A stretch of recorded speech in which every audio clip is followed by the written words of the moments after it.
स्वराज्यातून स्वराज्याच्या नवनिर्माणाचा संकल्प घेऊन कार्यरत असलेल्या स्वराज्य प्रतिष्ठान, शिवक्रांती प्रतिष्ठान ट्रस्ट आणि हुतात्मा बाळू गेणू स्मारक समिती यांच्या संयुक्त विद्यमाने शिवराज्याभिषेक दिनानिमित्त भव्य पुरस्कार वितरण सोहळ्याचे आयोजन करण्यात आले।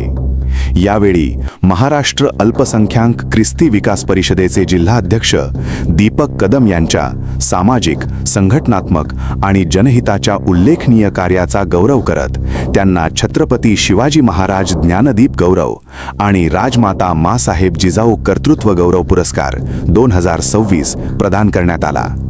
कार्यक्रमाला स्वराज्य प्रतिष्ठानचे अध्यक्ष प्रमोद आप्पा पाटील अध्यक्षस्थानी होते।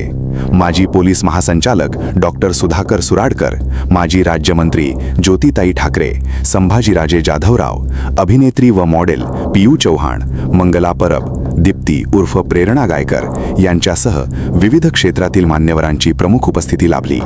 तसेच दिलीप नारद, सुभाषराव गायकवाड, सुरेश साळवी, संगीताताई गुरव, अनिताताई काळे, सूरज भोईर, डॉक्टर प्रभाकर कांबळे, ॲडव्होकेट सोपान बुडबारकर, गिरीश शहा, महेश कोकाटे, अनिल साळवे, मीनाक्षी आहिरे, वैशाली कांबळे, विजय भोसले, डॉक्टर संजय हर्षे, भारत खांडेकर आदी मान्यवरांच्या हस्ते दीपक कदम यांचा सन्मान करण्यात आला। या सोहळ्यास मैत्री संस्था, सामाजिक कार्यकर्ते समन्वय समिती आणि मुंबई मित्र संघटनेचे विशेष सहकार्य लाभले।